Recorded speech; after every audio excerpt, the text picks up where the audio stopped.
we are asked to verify that cosine A minus sine A equals cosine of 2A over cosine A plus sine A.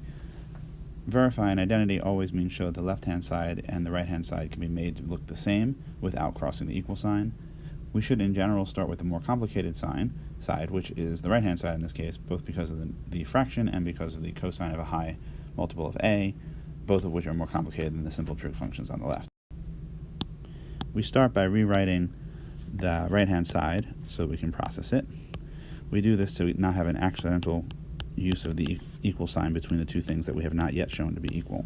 But we can say that cosine of 2A is the same as its trig identity. Not going to change the denominator, so start with that. Cosine of 2A is the same as cosine squared of A minus sine squared of A. And then we might further recognize that the thing on top is the difference of two perfect squares. And the difference of x squared minus y squared can be written as x minus y times x plus y.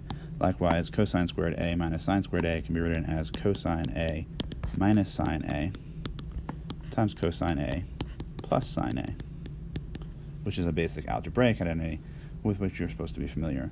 And then we can see that we have both a factor on the top and on the bottom that are the same, and anything over itself is 1, and we don't have to write prefactors of 1. This is the same as saying we can cancel that, although I think we should be careful to use the word cancel, and we're left with cosine A minus sine A as the only thing that survives. And we see immediately that this is the same as what we started with on the left, so we have proven the trig identity.